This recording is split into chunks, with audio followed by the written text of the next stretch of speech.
Well, welcome in, Feli. How are you doing today? Thank you so much. I'm doing well. How are you? I'm doing well, thank you. And I just asked you that before we started recording, but since we're on the recording, I'll go and ask you again. How are you doing today? First of all, I just want to say, and I mentioned this to you earlier before we started recording. I am a huge fan of yours. I enjoy you. I enjoy your personality. Thank you. I've learned so much from you. You are so informative.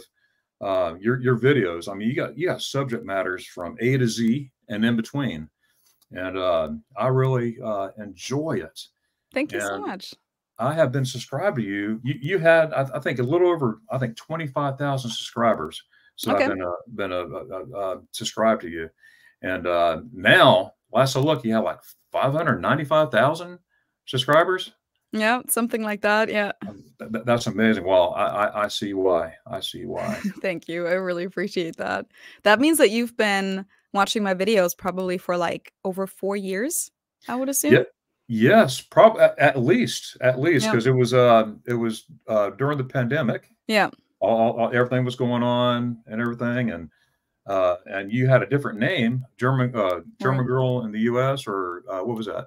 German girl in America. German girl in America. That's what it was. Yeah. And then I went through all that, and I'm like, you changed your name. And I remember seeing that video, why you changed your name. And I kept watching. I'm like, wow, you did everything you could. But I don't want to bring up old stuff. But anyways, I'm glad it's, Feli from Germany.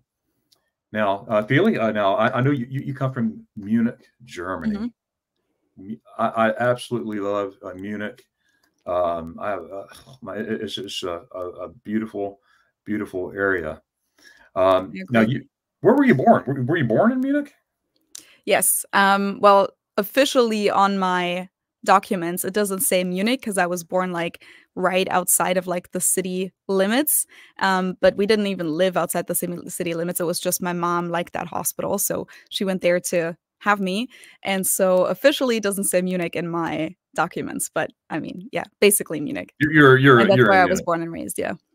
Oh, that's awesome. So you grew up in Munich, hmm and that's where you went to school, including college, correct? Yes, that's correct. I mean, we call it university.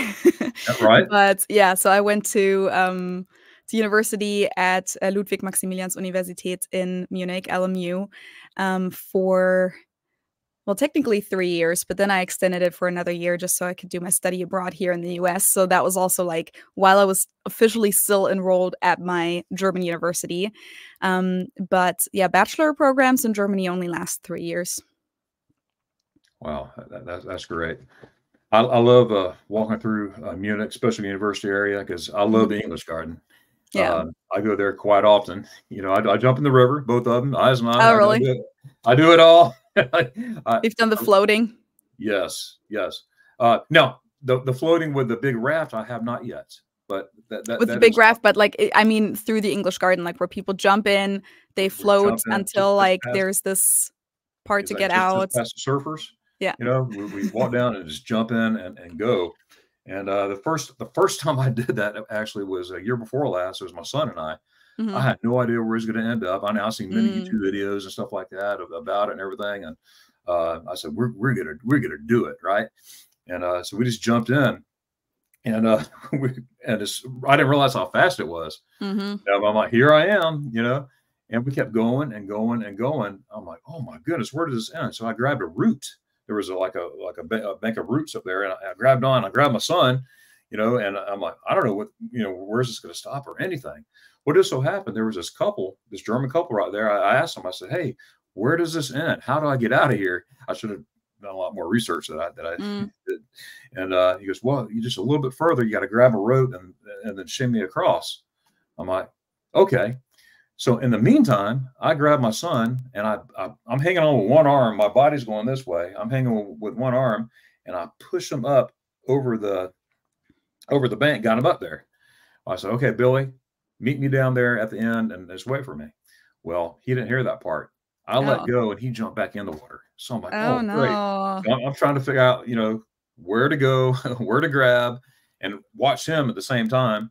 he's having a blast. He's like, this is fun. I was too, you know, but not knowing where to stop or anything. That was good. It's Anyways, actually we quite finally, dangerous if you don't know what you're doing. very, very. Yeah. And I saw the rope, and I kept telling my son, we're gonna grab my hand. We're gonna grab the rope together. When I grab, you grab too. He goes, okay, and it worked out great. I grabbed one arm. He had the other arm. I said, now shimmy yourself across. I'm hanging, making sure that he's taken care of, you know. And then we finally climbed up, and oh boy, yeah. Will I do that again? Absolutely. Yeah, now you know what you're doing too. Right. How many times have you done this? Honestly, not that many times, because I grew up more in a part of Munich where we were closer to lakes, and so there were like a lot of lakes around. So yeah, that's where people would usually go. And the English Garden was quite a drive or a bike ride or train ride from where I grew up. Like, at least you would have to like spend 20 to 30 minutes to even get there. So in the summer, a lot of people in my area would just go to the lakes instead. Wow. Yeah. I love the German lakes, the Bavarian lakes, the German lakes. And it's just a lot of fun. Oh my goodness. What did you study when you were in college? I studied communications and political science. So communication studies was my major, and then my minor was political science. Oh, that's great. That's great. Well, obviously, you're a great communicator. You know, like I said, I've been watching your videos. My family watches your videos, not only my son and I, but my son, Billy, they left the house because, you know, you got to have quiet when you're recording and everything. And so my wife says, we're going somewhere. Bye. And but Billy Nice. wanted me to tell you that he is a fan of yours as well. I appreciate that. And he is subscribed to you. So I'll tell him thank you. I sure will. I sure will. So what back to you, what made you want to do YouTube? When you know, what made you say, you know, I want to have a YouTube channel? What gave you the want to do that? It was kind of a mix of like different factors that played into this. So at the time that I started my YouTube channel, I had been in the US off and on for like a year. So it was like a year after I had first come to the US. And then I was in the US for like 5 months, and then I had to leave because my visa was up, and I was back in Germany for about 8 months. And then I came back to the US again in the fall of 2017, which was then my second time really like living here. And the one factor that played a role was that during my studies, so while I was getting my bachelor's degree, but also after that, I had been working in radio, basically, like at different radio stations. I did a gap year after I graduated high school too, where I just worked in that field for 1 year straight. I worked at a student radio station where I was like live on air pretty early on, and we would do like these gebaute Beiträge is what they were called in Germany, basically, you know, segments with voiceovers and interview snippets and stuff like that. Going out, meeting like really important people and interviewing them and researching topics. And basically I got like a journalistic training there. And then I also worked for another Munich radio station that was more like one of those, you know, not super deep journalistic ones, but more entertainment radio stations. And I always loved that. Was it Bayern München, that channel? It was called Radio Gong. Oh, okay. Radio Gong. So it's a Munich radio station. It's you can't receive it in all of Bavaria, but I always loved radio growing up, so that was kind of my big passion in producing and creating something. And so once I was in the US, I didn't really get to do that anymore. So I really missed just producing and editing and creating something. That was the one thing. The other thing was that even before I ever went to the US, when I didn't even know that I was ever going to move to the US, I already enjoyed watching these YouTube channels by Americans who were living in Germany. There were a few at the time. And they talked about their experiences in my country, and they would talk about the things that they found fascinating and the things that they didn't understand. And I thought it was so cool how like people just pointed out these to completely normal things, normal everyday things that they were fascinated by. Like, for example, the German deposit system. You know, a lot of Americans were just like, oh my God, this is the coolest thing ever. And I was watching this as a German and I was like, huh, I'd never even thought about this being special in any way. This has just always been normal to me. So I Sure. loved kind of experiencing my country and my culture through these foreigners' eyes, especially through these American eyes, because Germany is so Americanized in a way that like we feel very connected to the US due to the history, but also we consume a lot of American pop culture. Most Germans understand English. So I think hearing what these people that we feel so close to think of our country and our culture was just like fascinating to not just me, but a lot of other viewers who used to watch those channels and still do to this day. Sure. And so then when I was here, I would get a lot of questions from Americans, and a lot of these questions would repeat over and over again, such as, what do Germans really think of Americans? What are the biggest differences you've noticed so far? Questions about World War II and soccer and beer and cars. I would talk about things like how the dating culture is so different, or how small talk is still weird for me and I have to get used to it. How about German directness, you know, things like that. And Right. so after I was here for a while and I was kind of repeating those same answers over and over again, I kind of felt like maybe, first of all, there might be an interest there. And then Idea. also it would kind of make sense for me to summarize these questions or my answers to these questions in one place where I can just collect everything that I have to say about this topic. And then I don't have to give these people always like the 20-minute spiel about, because some of these topics are just so big that it's hard for me to give like a 30-second answer without feeling like I'm not doing it justice. So Exactly. I was like, okay, this is a cool way for me to combine my passion of creating stuff and editing and producing something.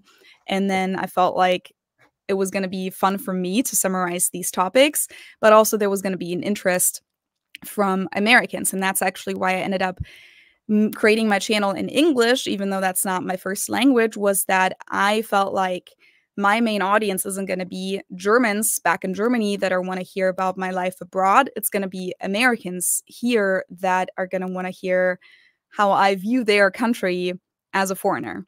The same way that I used to watch these channels by Americans living in Germany, but I was a German, so like everything that they were explaining to me I already knew, but it Right. was fun to hear it from their point of view. So that's kind of how it all came together, and I would have preferred not to be in front of the camera. That was the one thing. Like, I would have preferred to just create something audio only, because that's what I had always done and what I loved and what I was comfortable with. And I had a little bit of like TV on camera training as well, but I was never growing up a big, you know, I never said I want to work in TV later or in film. I never wanted to be on camera. So that was kind of Look a sacrifice that I basically made, was that, okay, I feel like, first of all, podcasts weren't really that big at the time. And we're talking like fall of 2017, early 2018. I wasn't even listening to any podcasts at the time, so that wasn't really that big of an option to me. Plus, I felt like a lot of these topics that I'm going to be talking about need visualizations, because you need to show what you're talking about. So that's why I ended up creating the YouTube channel, and I was like, okay, I guess I'm gonna have to be in front of the camera for this, and I'm gonna have to listen to myself in English, because otherwise all these Americans aren't gonna be able to understand me if I do this in German. Um, and that's how it was born. And then I recorded my first video in the fall of 2017. Hated it. Was completely cringy, and I was not happy with it at all. So then I sat on that for a few months. Then I re-recorded my first video, and still wasn't super happy with it, but at least it was a little bit better. And then I sat on that for another few months, and then I finally published it in January of 2018. 2018. So it took me a long time to muster the courage to actually hit upload. And I was like, oh gosh, what's everyone gonna think? And yeah, but the biggest lesson that I've learned from that, and from a lot of aspects of American mentality, is that you just have to get started. You're gonna be cringe and you're gonna be bad at first, but if you don't get started, then you're never gonna get better. So like, you can think about it for as long as you want and as much as you want. But just thinking about the project that you want to get started on is not going to make you any better. So that's exactly right. Well, you have definitely hit the expert status because you know, you do a wonderful job. You explain everything. You're not just explaining everything just to talk about it. You're explaining it in detail, and detail is important in everything. And you are what's the word I'm looking for? Very thorough. You're very thorough in your subject matter and what you're talking about, and it's noticeable. You notice that. I watch a lot of YouTube videos, especially Germany. My passion is Deutschland. I love Germany. I do. I love your country. I'm a proud American, but I'm also proud to say that I love Germany as well. And I'll just give you just a little bit of my history where it goes back in. My dad was in the United States Army, and I lived in Gießen, Germany, for 4 years as a child. And I have so many memories there. And as a kid being in Germany, I remember we had this older couple. He had to be in his 80s that lived behind us. He had a strawberry farm patch. Oh, that's cool. He didn't speak any English whatsoever. But it'll be me and my friends were out there. We're playing along with German friends too, because we lived on the economy. We lived off post, and so my German friends and my friends, he would let us go pick as many strawberries as we want, and his wife will come out and make pies and stuff like that. Oh, fresh pie. I mean, I just got tons of memory, and there in Germany, and that's Gießen. And one of my favorite memories, which I talk about a lot on my channel. I have a channel, Magnificent Germany with Darren, where I'm vlog style. I just go vlog around. Hey, I'm in Germany. You know, I'm just having fun with it. And one of my favorite memories is spaghetti ice. I love spaghetti ice. My first spaghetti ice was in Gießen, Germany. I was 8 years old, and I have a picture of Dario Fontanella and I together eating spaghetti ice last year when I got to meet Mr. Fontanella in Mannheim, and that was so cool. But I'll get to that. But excuse me a second. No, you're fine. I went to I went in the military myself, and when I joined the Army, they give you a thing called a dream sheet. Okay, meaning put 3 places where you would like to be stationed. Does not mean you get guaranteed. In fact, they tell you whatever you put on there, you will not get it. And you know, and I'm like, whatever. So on all 3 lines, I put Germany, Germany, Germany, right? Because I wanted to get back to Germany. I'm oh, man, that's my chance. I'm gonna go to Germany. I want to live in Germany. And we got down. We finished basic training, finished everything, and we got our assignments. I actually got orders for Korea. Oh, and I'm like, Korea. And the guy looked at me. He was like, "Are you not happy with that, soldier?" I'm like, "Well, I really wanted to go somewhere else." And he looked at it. He's like, "Germany, Germany, Germany. What's in Germany?" I couldn't think of anything to say. Well, I'm like, spaghetti ice. What? He said some few choice words, and I'm like, I said, "What do you know about spaghetti ice?" And I told him, and he goes, "Get back in line." So I got to go back and stand in line. Well, about an hour later, he calls me up here. He goes, "Come here." I'm like, oh, man, I'm going to Korea and everything. He goes, "Here's your orders for Germany." I'm like, "What?" He goes, "I'm married to a German lady, and we love spaghetti ice. No, get back in line." What? So I was ecstatic that I went to Germany. And that's so nice of them to change it for you. Oh my goodness. I had orders for Korea. I mean, and here was going, you know, and my passion is Germany, and I always have been because my experiences there. And all I thought about was, man, I'm going to the army. I'm going to Germany and everything. So this is in 1988. Okay.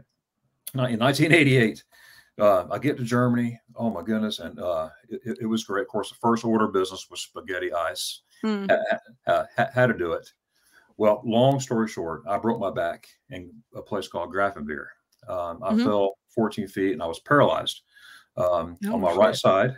I was told I never walk again. Well, I'm not paralyzed no more. I still suffer with pain and stuff like that, but I'm not paralyzed. So I'm good. You know what I mean? That's awesome. I always wanted to get back to Germany. Always wanted to, you know, and I was one of those who I would wait on people. You know what I mean? I'm like my buddy of mine. I'm like, hey man, let's go to Germany. Oh, one of these days. Yeah, one of these days. Well, I married my beautiful wife. We got married, and I said, honey, I really want to go to Germany before kids, before anything. I really want to go to Germany at least once. Before before we start having kids and stuff like that. And that was in 2008. And long story short, that's one of my favorite sayings. My friends say, when you say that, Darren, it's a long story. Long story short, went to Germany. I was there an hour, and I realized how much I missed spaghetti ice. We went all over the place, did it by train and everything. Well, a long story short, since 2008, I've been back 29 times to Germany. That is crazy. I'm always planning my next trip because like how many times a year do you go? Sometimes twice a year, sometimes 3. Last year I went twice. Year before that I went twice. And I was counting. I was watching one of your videos. You were talking about Oktoberfest, and I think it was you and Josh were talking. You were talking about the numbers of Oktoberfest. I was counting them, and I've been to 23 spaghetti ice, 20 spaghetti ice. Oktoberfest in my life in Munich, counting. When I go spend a week in Germany, I'll be there 7 times. Different times. But anyway, I counted 23 times that I remember. First time being in 1988, and I'll tell you this real quick, and I promise I'll be quiet. But in 1988, I had a girlfriend in Nuremberg, right? And she took me to the train station. Got on the train. I was going back to Schweinfurt, where I was stationed. I was stationed in Schweinfurt, and I fell asleep on the train. Ooh. I woke up. Never been to Munich. Never heard of Oktoberfest. This is in 1988, by the way. Okay. Never heard of Oktoberfest. Never heard of it. And I wake up. It's like 5:30 in the morning on a Monday morning. PT formation. You got to be there at 5:45. And here I am. And I look out the window. I'm like, Munchkin.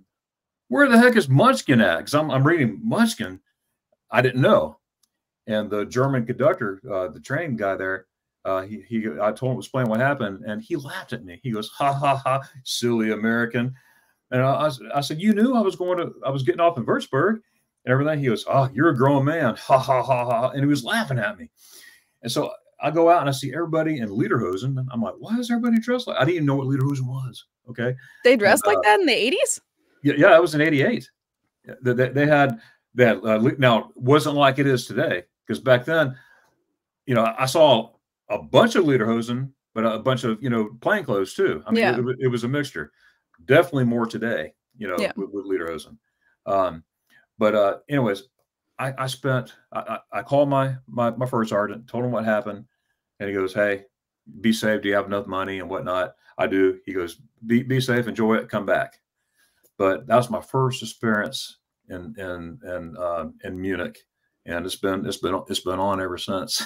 Did you end up just spending the day there and then you went back to the base? 2 days there. I spent 2 days there. He gave me a pass. I spent 2 days there.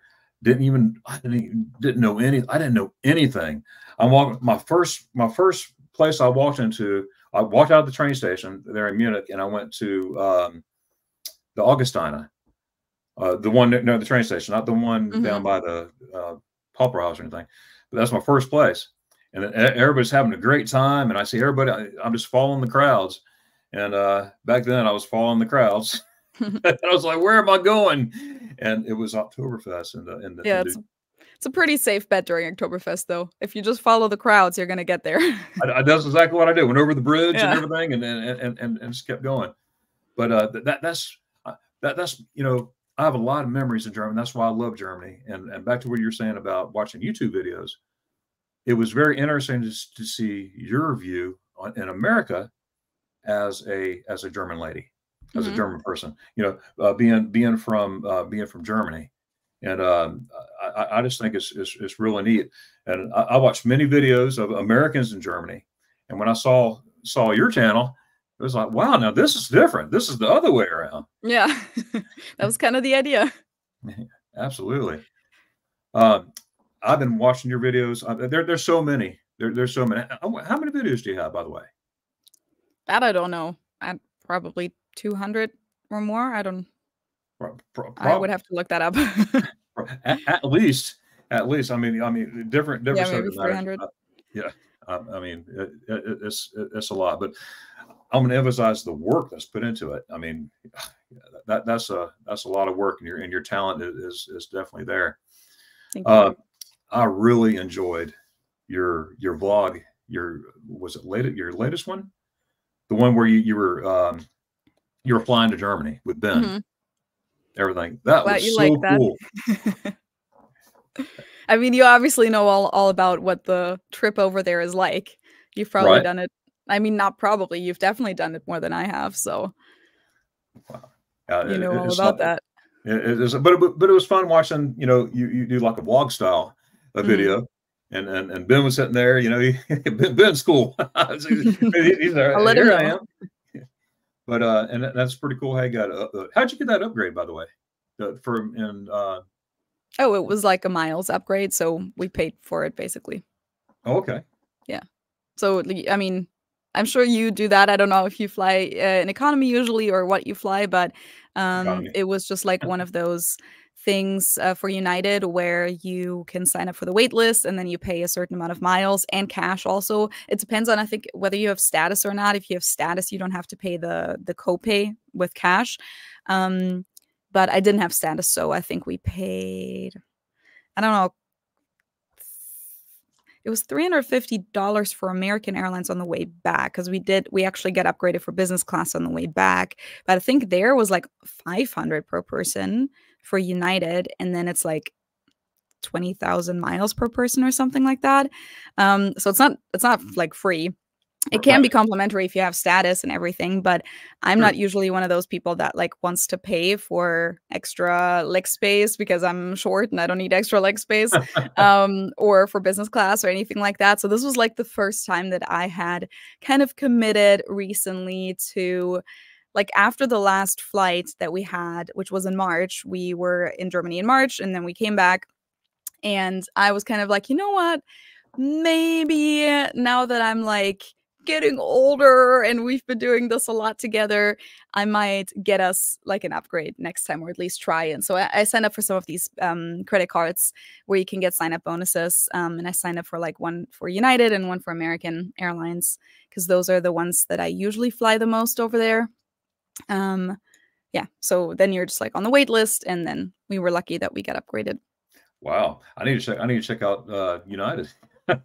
Now I flew United several times, but I use Delta a lot, and I have the credit card where you're in miles. So about every 4 trips to Germany, I get a free flight.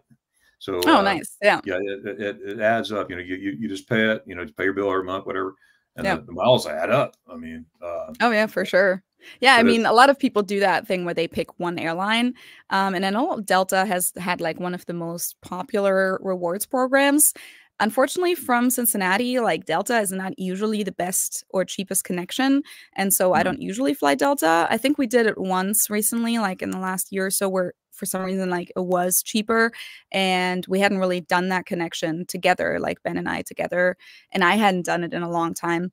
And so we flew Delta that one time. I think it was Christmas. And it was actually not better than the other airlines. A lot of people always say Delta is the best, but it was maybe even worse than United and American, at least that time it was. And then the Atlanta airport, I mean, I know that they also connect through Detroit, but like Atlanta wasn't my favorite to connect through. I think Charlotte's pretty chill actually, which is where American connects through a lot, or Dulles, which is where a lot of United flights connect through.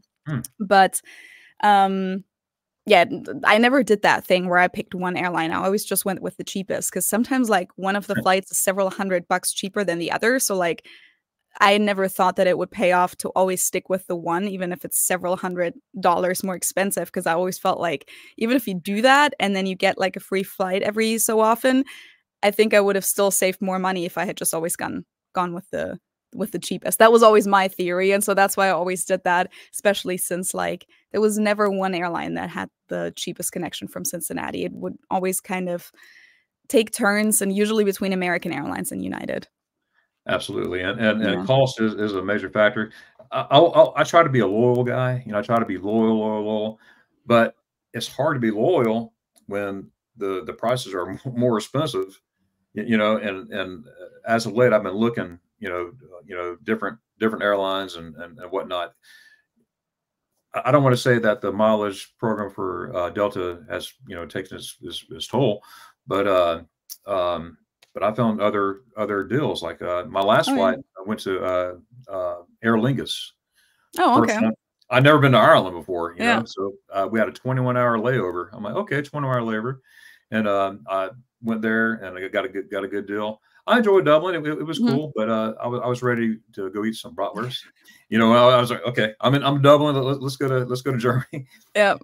No, that's definitely a good way to do it. Like you can even, I think, do stopovers with airlines where they will, at least I've heard this before, I haven't tried it, where they will pay you, I think, to do like a stopover where you stay for at least a couple nights in, like, instead of just having layover where it's like 8 hours. Yeah, I've heard that before. I've never tried it, so I don't know how true it is, but yeah, I've seen several. Yeah, check it out. If you're open to like staying somewhere else for a couple days in between, absolutely. I mean, for me, that's not usually like, because whenever I do fly to Germany, I'm usually somewhat on a time crunch, like holidays are coming up and then I'm like flying so that I can be there on time. So for me, usually that doesn't really work out, but I think if you're someone where that would work, then it might be worth looking into. Who knows?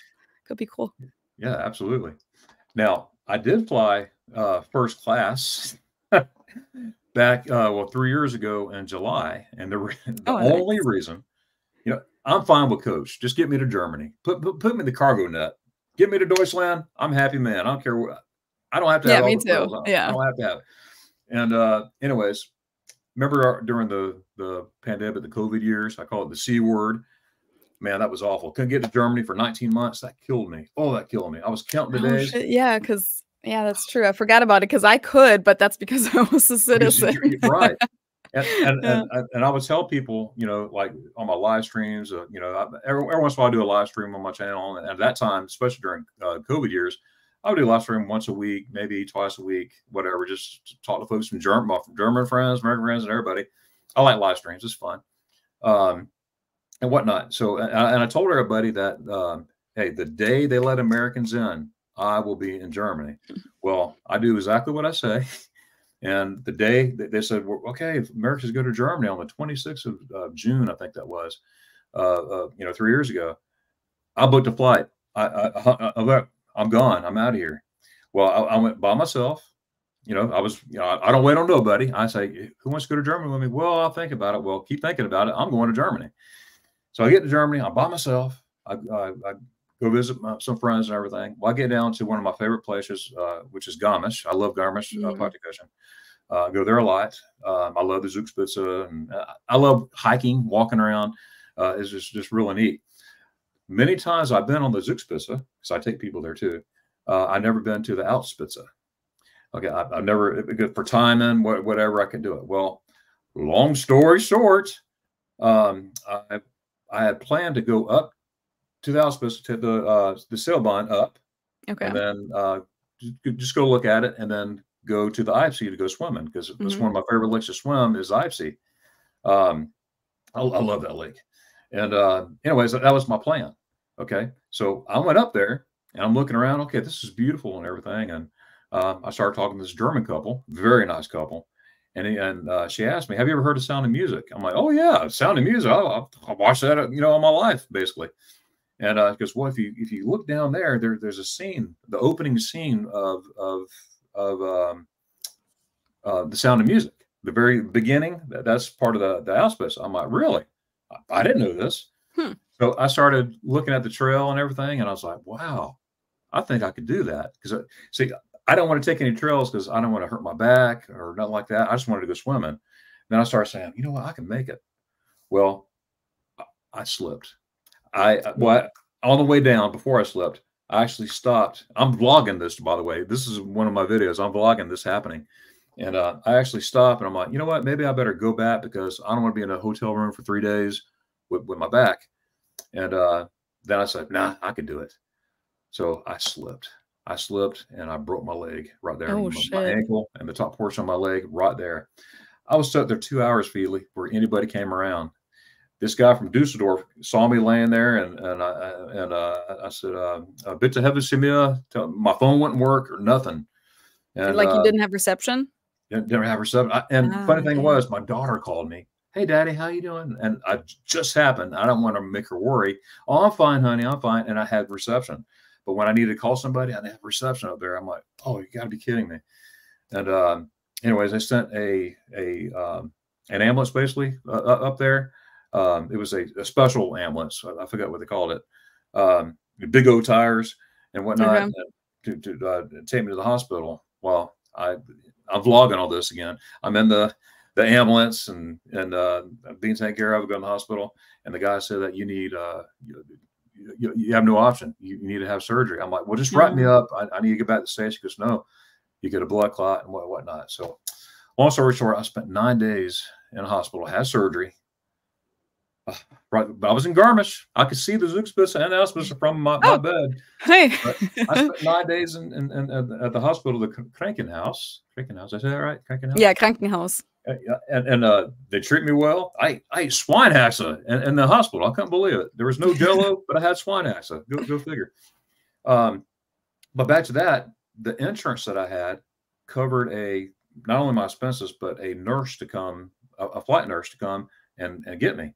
So she came and escorted me back to the States. And part of the deal was it was a first class ticket. Oh, okay. So here I am.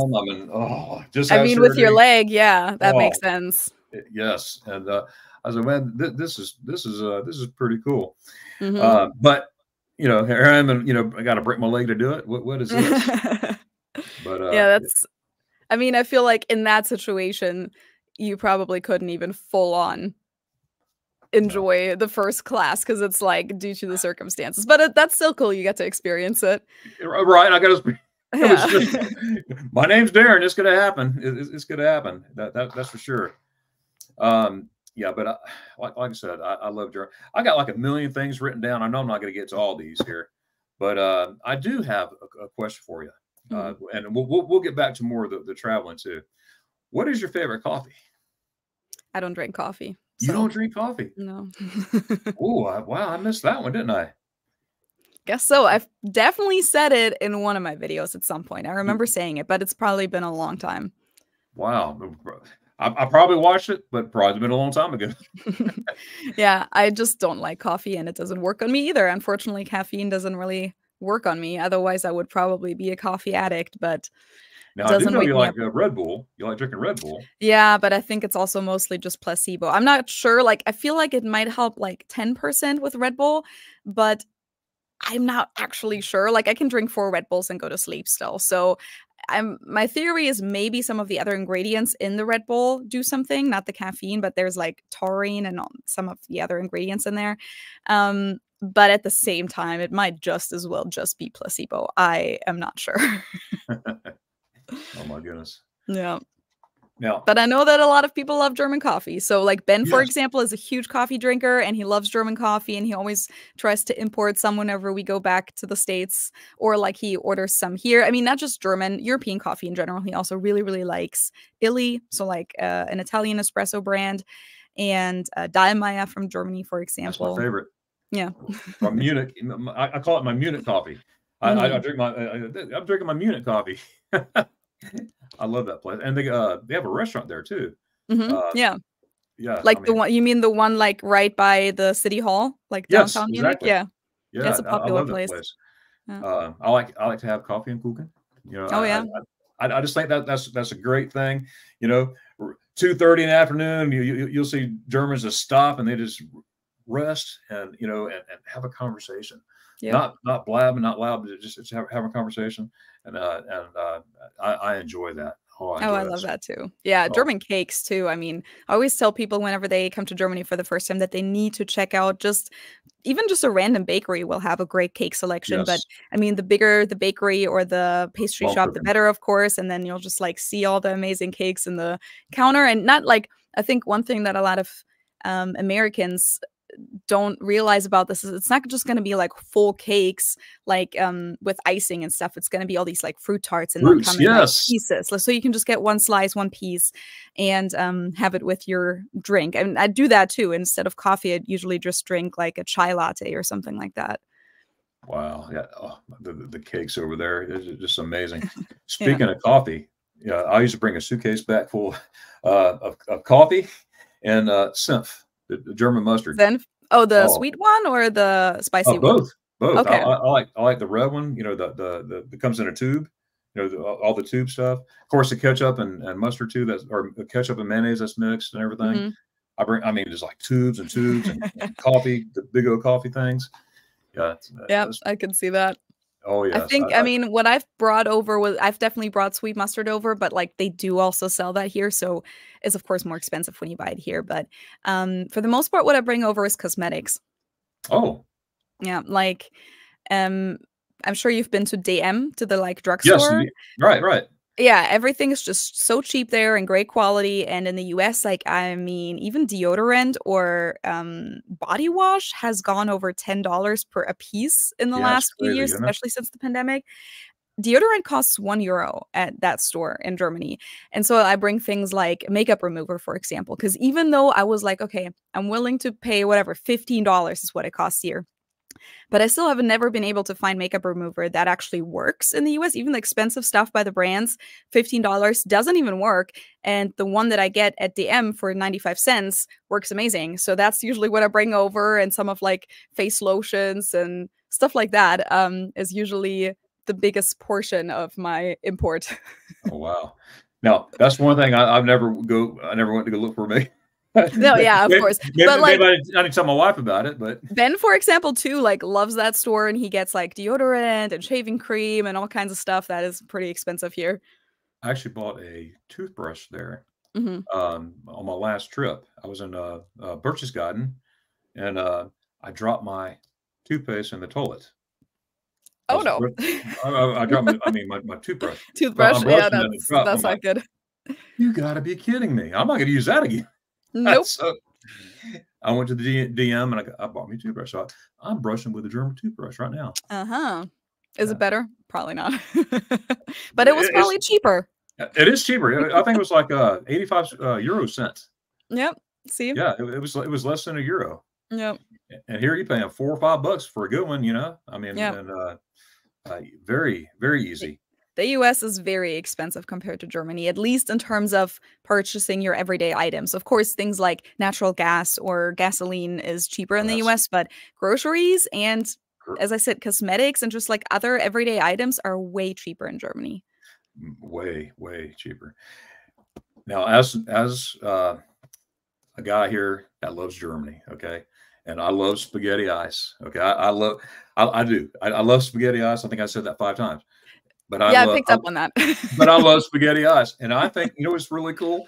Going into a grocery store, either an Aldi or whatever, Norma or whatever, and you can find spaghetti ice in the grocery store, like for €1.50 or whatever, a whole Mm. box of like 6 of them. And I just think that's neat. Yeah. My German friend says, Darren, you're crazy. They get Yeah, this ice cream. I don't think I've ever bought spaghetti ice at the store, but my parents always have ice cream at home, but like usually different flavors. Like they usually have they do the coffee and cake thing sometimes with ice cream instead. So like in the Oh, summer that's cool. especially, like there will be a little ice cream break either in the afternoon or also like after dinner, just having like a little ice cream. So they do always have ice cream at home, and that is another thing that I like better in Germany is the store-bought ice cream and just ice Oh, cream in general because it's more yes, similar to ice cream, gelato. all the gelato. Yeah. Now, what is your favorite ice cream over there? It depends. I like for some reason I like all the white flavors. So I like banana flavored ice cream if it's a good ice cream parlor. So like banana ice cream, in my opinion, is always how you can judge the ice cream place. Because if it's yellow and tastes like artificial banana, then I think it's extremely gross and I don't like it at all. But if it's like kind of white slash brownish looking and it tastes like real banana, that's my favorite. There's like a few places in Munich where I know that they make really good banana ice cream. I also like coconut, white chocolate. I like yogurt flavored ice cream too, which I feel like isn't really a thing in the US. I mean, you have frozen yogurt, but that's like slightly different. It's different, yeah. So I don't know. I like all the white flavors, and then I really like chocolate too. Oh yeah. Oh, Yeah, chocolate. stracciatella also, Yes. Oh, big which is time. basically like chocolate chips, I guess. But Right. stracciatella isn't really something that Americans know as a flavor. I mean, you see it. I mean, you see a lot of Nutella over here, but not like you do in Germany. I mean, Germany is, big old things like this of Nutella. Oh, Nutella? Yeah, no, I said stracciatella. Oh, stracciatella. The white ice cream flavor with chocolate chips in it. Oh, okay. Yeah. I thought you said Nutella. I'm sorry. Oh, I love Nutella too. Oh yeah, big time. I was like, no Nutella. Yeah. What's your favorite ice cream flavor? I mean, spaghetti ice, obviously, but like if you Spaghetti just pick ice. like a Oh, scoop of something. I love. I'm sorry. Now I would. I'm not exaggerating here. Okay, I would eat 4 or 5 or 6. It doesn't matter. Spaghetti ice a day when I go to Germany. A day. Okay. Because I love it so much. I go by the ice diet. cafe.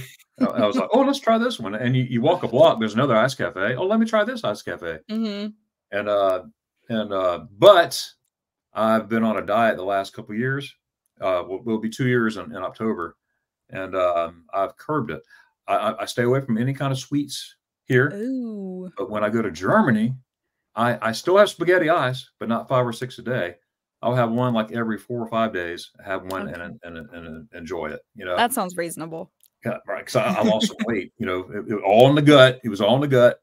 Yeah. And so I'm keeping that going. So that's my go-to, or it helps me because I don't eat any sweets here. I eat a lot of good food, but no sweet. I stay away from carbs and all that stuff. Just trying to keep that. But big like I said, I commitment. still have my spaghetti ice. It's not excessive, not like it was. My favorite spaghetti ice cafe is Cafe Paradiso in Oberammergau. Okay. I'm trying to think. We were just in Oberammergau, but only for like a brief stop, and we went to this one ice cream place that's like right kind of by the main road. I don't know if that's what it was. Was it across from the Passion Play sign? Yeah, kind of across from it. Cafe Paradiso. Okay, yeah. Yeah. I actually did a magnificent German Darren me. I actually did a video there a couple times, but I did one about spaghetti ice, me being the best spaghetti ice place and everything. And the guy, he knows me. And a couple years ago, he goes, magnificent Germany with Darren, like that. And he goes, thank you for that video. I'm like, you watched that video? Oh, that's what? Cool. I felt it. I was like, man, that's pretty cool. Someone watched one of my videos. That's really cool. And he gave me a card for a free spaghetti ice on my next visit. And now every time I go, he goes, don't you show me the card. He takes care of me. Nice. That's really nice. Yeah, I mean, it's just an awesome place. Now, I was last in Oberammergau in June, June of this year. When were you there last? This was in July. Oh, July. Okay, so we just missed each other. Yeah. Yeah, because I came back on July 3rd. Came back. Okay. Yeah, we went over there mid-July, and then the group trip that I hosted started on the 19th. So I think it was like the 2nd or 3rd day of the group trip that we went to Oberammergau. It was like part of we went to Neuschwanstein, and then Oberammergau was like our first stop. Wow, great video too on the bus when you were interviewing the folks on your group trip. Yeah, they share some interesting perspectives. Now, how many group trips have you taken now? This was my second. It was the second one. Okay, I knew at least 2 because I know last year, and then I saw that video 2 weeks ago you put out on this one here. Now, what gave you the want to do a group trip? Honestly, it kind of happened like out of a coincidence almost. People had been requesting that for a long time, or always asked if I would ever offer that, and I never really saw myself do that. But then I had a company reach out to me last year, kind of being like, hey, we can basically do all the organization for you, and you can be the host, and you can, of course, also have some influence in the planning, but you don't have to do all the planning yourself. And so we thought about it, and then we were like, maybe we can combine it with Oktoberfest, because last year, it was like the beginning of 2023 that we started thinking about it. And then we basically decided to start the group trip right after Oktoberfest ends, because we wanted to start the group trip in Munich, but Munich during Oktoberfest is just complete chaos, and it's super packed and busy and overpriced. Exactly. Yes. And probably you wouldn't even get a hotel for that many people. But we basically made it so that it was optional for people from the group trip who wanted to arrive early.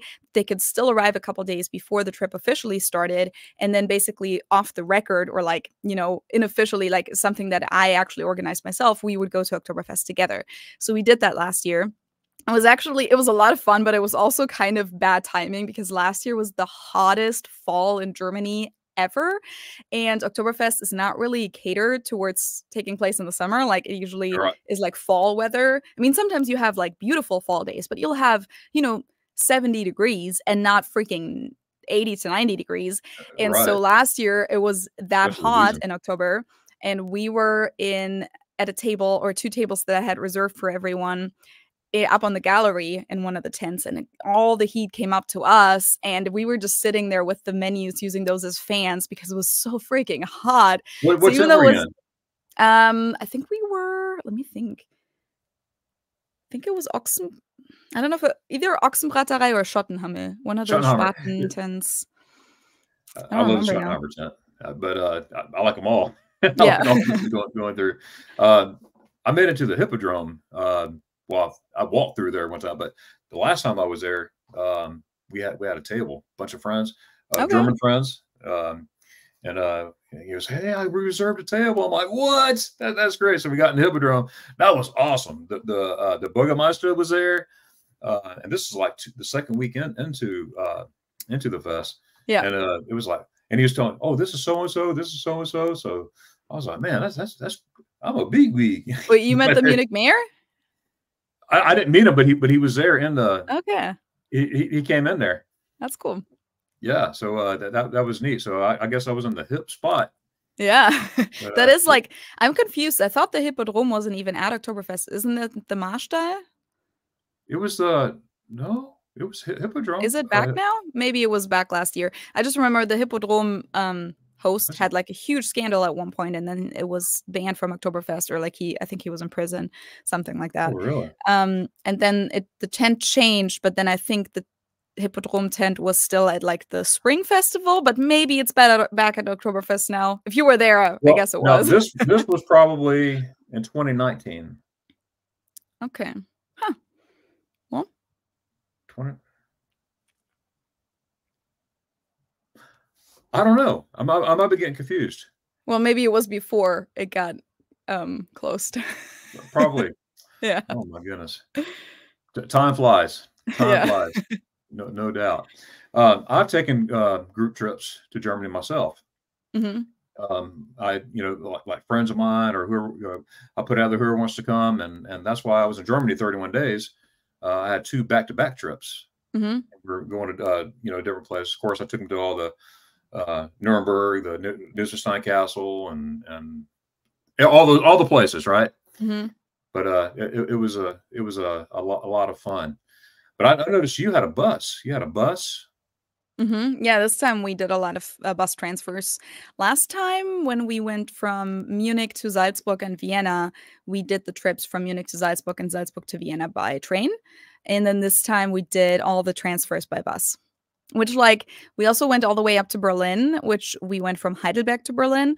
That would have been way quicker by train, but we weren't really trusting enough that the Deutsche Bahn, the German train system, wasn't going to let us down that day, because they do a lot of delays and cancellations. And so, yeah, we ended up deciding that we were just going to have a bus, even though it takes a couple hours longer, but at least we will know that we're going to get there.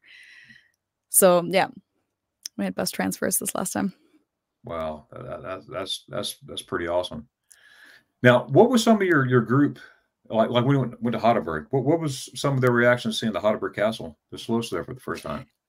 I think people weren't quite as impressed with Heidelberg as they were with some of the other things that they had seen beforehand, because we went to Rothenburg before Heidelberg, and that is like stunning and absolutely picturesque and beautiful.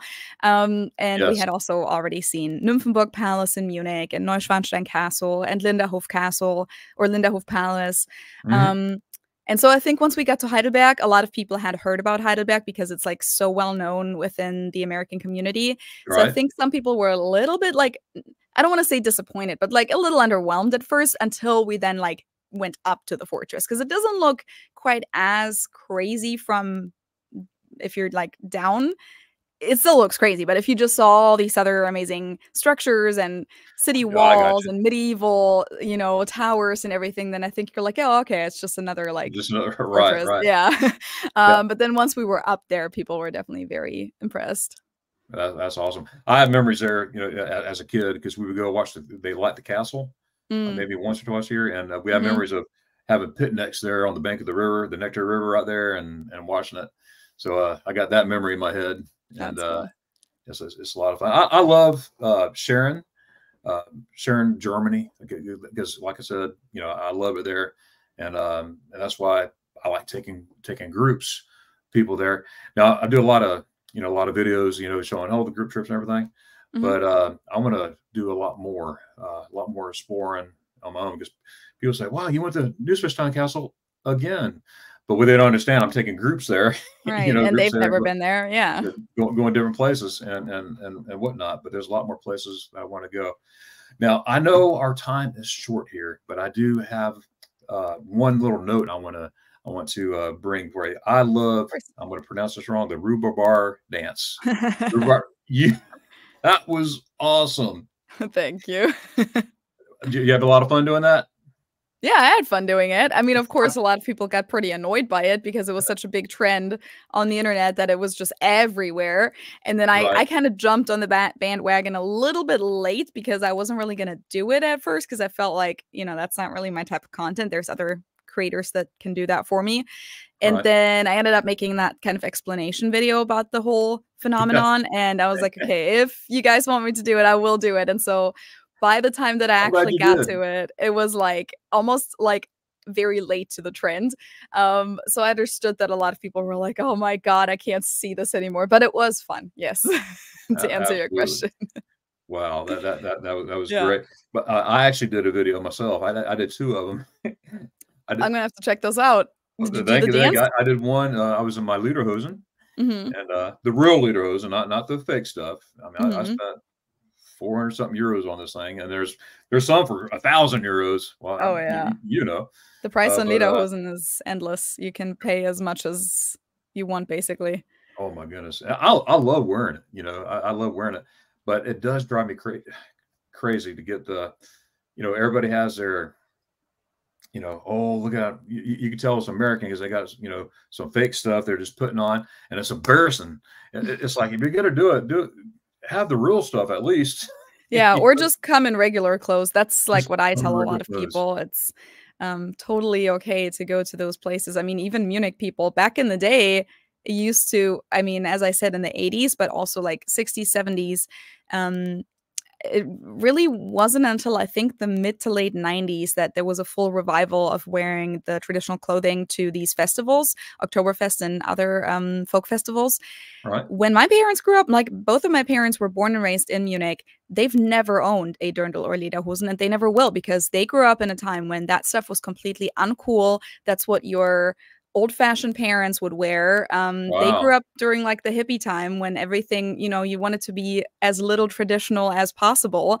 And yeah, during that time, everyone always just went in their regular street clothes except for a lot of the older folks. Like that was kind of like the parents and the grandparents would come in their traditional clothing, but then the cool like younger generation didn't. And then it wasn't like until a few decades ago that it had a big revival. But even today, like some of my friends, like sometimes we go to Oktoberfest and we're not wearing that clothing. That's also, Sure. that doesn't mean that you're going to get looked at weirdly or anything like No. that. So if you have the option between going in a like lederhosen swim trunks, because I don't know why that is a thing. I've seen that That's, before, or like the t-shirts where it's like printed on, oh yeah. if Yeah. that's your Yes. option, or jeans, pick the jeans. Right. Absolutely. Now, like I was saying, back in '88, I remember seeing lederhosen. There was quite a bit, actually. Mhm. I mean, I remember seeing a bunch, but then that was my first time, and it was all new to me. Why is everybody wearing these things? Yeah. But you look today, it's like it's Oh, yeah. everywhere. Yeah. It's everywhere. So, how's Izzy? Did Izzy do okay when you had someone watch her? Is that your cat's name, Izzy? Yeah, yeah, we have Izzy, and then we have another cat named Ernest. We call him Ern. Ernest. Ernest, yeah, Ben is a huge Ernest Hemingway fan. So when he found Okay. the cat, he named him Ernest. Yeah, that works out great. This was the third time that we've had a house sitter, and it's always been a different one. We do it through this platform called Trusted House Sitters, where basically it's an exchange of services. The person has a background check, and then they get to stay at your place for free. Maybe they wanted to be there anyways. They get to stay in your house, use everything that you have, pretty much. We also provided our car, for example. And then in return, they take care of your pets, but also, water the plants, bring in the mail, like all the stuff that you need someone for when you're not home. So it worked out great. And then we basically get to come home to cats that aren't completely desperate for attention because they got all the cuddles and all the playtime the entire time. So Exactly. Yeah, it worked out great. Exactly.